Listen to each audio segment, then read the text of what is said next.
Welcome back everyone to my Let's Play of The Legend of Zelda. Last time we had just finished levels 7 and 8, and we ended up completing our Triforce. We also have a full heart container row there, so we're pretty much ready to go take on Ganon. But first, we're going to use our whistle here to fill up our inventory.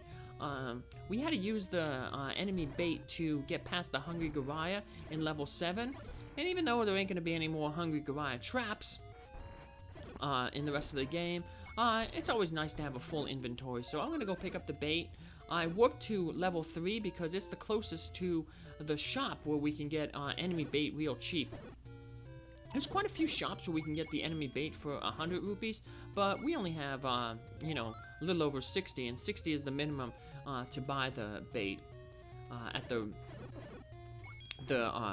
blue ring shop. So I'm gonna head there and pick up that enemy bait, and then we're gonna head off to Spectacle Rock, which is the location of the lair of the evil wizard Ganon. He's the, you know, the evil wizard who started this whole mess that Jasmine's been cleaning up these past few episodes in this Let's Play.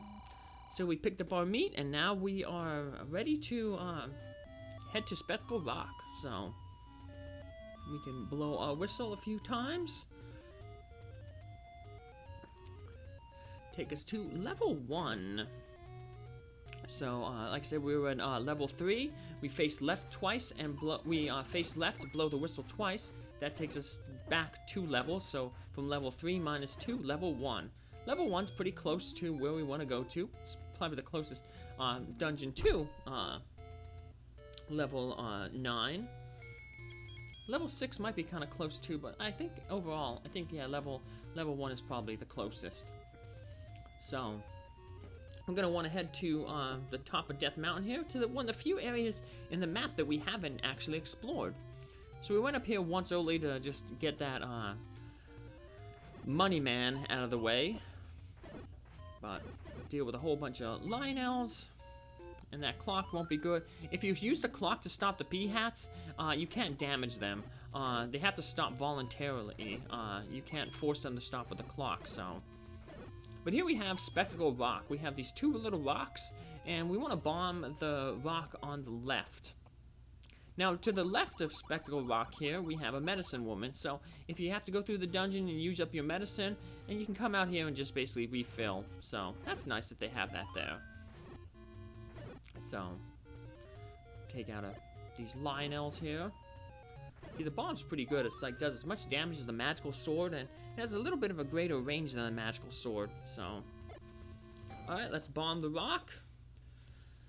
And we head on into level 9. That gets its own little special music. So if we came here before we had the Triforce, I'll do it in the next quest.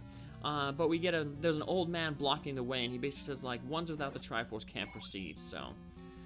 Well, Ganon is a wizard, so it's gonna make sense that he's mainly guarded by a bunch of other wizards, so.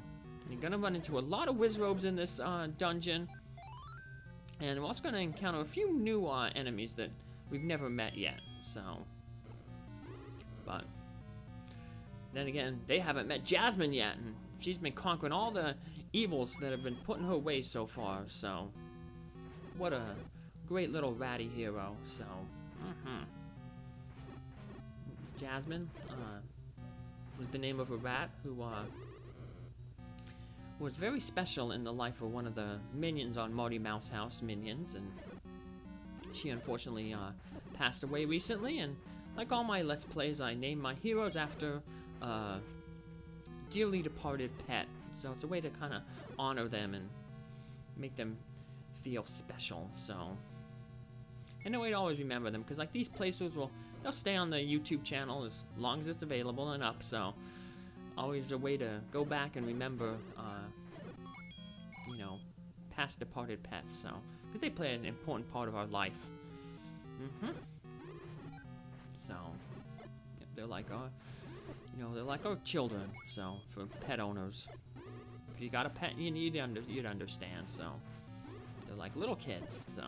Bring so much joy, so. Hope that these Let's Plays, besides being entertaining, also will help bring some joy and closure to the people whose pets I honor in them, so. Yowzer! Look at this room. This is a nice, happy room. I'm just talking about happy thoughts, and here we are, we run into a room full of wizzrobes. Now, you notice that as I've been going through these rooms, I've been putting bombs on the, on a bunch of rooms. We want to end up going into the room over there to the left. You can approach it from any direction, so that's why I've been putting the bombs. So when we get into this room, you'll see that there's holes in all the walls. That was just showing you can get through many ways. Here we have land molars. They're like warm enemies. The best way to take them out is use with the magic wand, because you can shoot them and it's long range, so you can stay far away from them, and they tend to just hang out in the fire, so the fire damages them as long as they stay in the fire, so it's a good way to take care of them. So now we want to go to the right there. That's the way forward in the dungeon. This dungeon actually can be pretty small if you know exactly where you're going. I'd say about maybe 60, maybe 70% of the rooms you don't even have to visit. All you have to do is really get the silver arrow, which is on the way toward Ganon, and then fight Ganon and rescue the princess. But I'm going to be going through all the rooms because, like I said, I've been doing that for all the past dungeons. So this first episode here, I'm going to do a 2 parts to get through all of everything. Is mainly just going to be showing off a bunch of empty rooms that we don't necessarily have to go in, but we just want to fill out our map entirely. So, but a lot of likes as well in this dungeon. Ooh. So luckily there we had the wand. It's good to have the wand as your secondary weapon in case you do get hit by one of those bubbles. You can use the wand to get you out of the likes.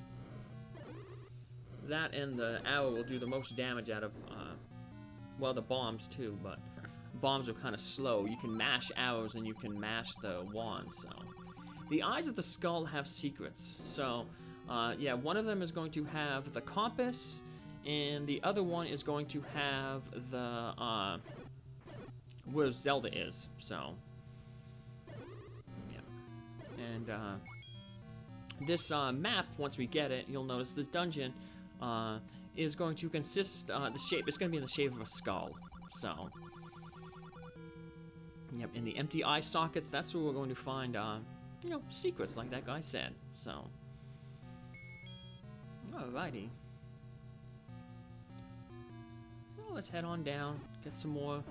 Luckily, we're not running into too many wizzrobes right now, but toward the end, when we start basically going on the right path, yeah, we're gonna run into a lot of wizzrobes, so. Probably the most common enemy in the area.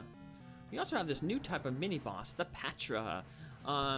The blue one is the main one, you have to take care of that, but unfortunately it's invincible until we defeat all these little orange Patras that are circling it. There's 2 types of Patras. There is the one that is like this, where the Patras kind of just revolve around it in a ring-shaped pattern, and they don't really go out all that far. The second one, the Patra ring will expand really, really far. And those are the ones that are a little bit tougher because you might be going into trying to get some hits on the Patra, and then all of a sudden it shoots its rings out really, really far and deals some damage to you. So we've already been in that room to the north there. That's where there was some likes and zoles and bubbles, and it was to the left of that room where that guy told us that the secrets are in the eye, so no need to go back that way. But we do want to go over this way, unlock this key door, and back into a room full of a bunch of gels. They look like little Hershey Kisses, so. I used to go, my one friend, she and I used to go to Hershey Park every year. She was big into chocolate, and we'd go up to visit my parents, and we'd stop at Hershey Park to go there. And she always used to love it there because it smells like chocolate. The whole town, and everything's like all chocolatey. The street lights, they're shaped like Hershey Kisses. So yeah, it's an interesting place. So fun times. But alrighty, let's head on into this room here with more Hershey Kisses. Personally, I don't like Hershey Kisses though. So, but she liked it because that just meant more candy for her. So. And we've been in this room quite a few times before, but we never got to enter that center part because, once again, your ladder only covers 1 tile wide gaps. So, alright, we've cleared out a lot of this empty section. So let's head on back to the passage where I said initially we want to head to the right. The likes have all respawned, but they haven't respawned in an area that we wanted to, in a room that or in a passageway that we were in, so we were lucky there. So, this is a room with when I light it up, you'll see it's one of those rooms with like the island in the middle, surrounded by the water.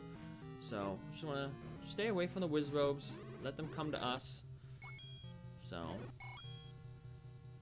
it's good to know the wizzrobes take off 1 heart when they hit you, so it's good to know how much damage enemies do to you, so that you know exactly when you should like use your medicine. So, I try to avoid putting off using my medicine as much as possible, because I'm always hoping that somebody drops a fairy or a heart. So, knowing my luck, what always ends up happening is I end up defeating, you know, I use the medicine, and then as soon as I, you know, use the medicine, the next enemy will drop a heart. So, if you're good at dodging, you can almost get through these. There's people who've done it without, you know, the extreme challenges where you only go through with the green mail and, with green mail and 3 hearts. So if you're really good at dodging, you know, you can make your hearts last really long. But, yeah, that's not necessarily me. So, we got another Patra here. And this one, we'll see if it's, might as well fill up, like I said. Because this one, I think, is a Patra that's going to shoot its, little yellow guys out farther. So as you can see, yeah, the ring will expand in size. And usually it does it about 3 times, and then the rings will just shrink back in. So, in some fan-made quests, like the one hack that I'm going to do, Zelda Outlands, there's actually a third Patra variety which sends its rings out, but the rings never go back in. So they just keep going out, out, out. So, more Hoshi Kisses or gels. Take care of them, and we can bomb that way, and we can avoid. The way to the left is just near where the eye was, so no need to go into that room. A lot of these rooms we don't, like I said, need to go into. Like I said, probably about like 60, maybe 70% of the rooms we don't even have to visit, so. But we're filling them all out. It's always good to see these guys, because they're usually a good chance to stock up on items. So I'm gonna head down this way, and maybe I might lose some hearts down here, and I can refilm on those Vyres. Because they're pretty easy enemies, especially compared to like these guys, like the wizzrobes, and so the Patra enemies. So feel free to use your bombs. We'll get that key on our way back, because we're gonna have to turn around here. This is another dead end, but we're just going into a clock. Clocks are always good, always nice to see. So we can almost see how the skull is kind of forming there a little bit. Very shortly we'll end up getting the map of this area, so. There's that one room where I bombed to the right. If I would have went right there, I would end up in a room with a bunch of Patras. And we won't get the clue in this episode, but at one point somebody does mention we have an old man in this dungeon who gives the clue that the Patra holds the map. So here we go, here is the Patra that holds the map. So once we defeat, I don't know how he holds the map because he doesn't have any hands, but I guess he doesn't mean literally, he means figuratively. So we defeat this Patra and it'll drop the map. And we'll get to see, we got the skull here, yep. So like I said, we got the compass in the first eye, the eye on the left, well, the left eye, but in it's the right eye facing, it's on the right side of the map facing us, so.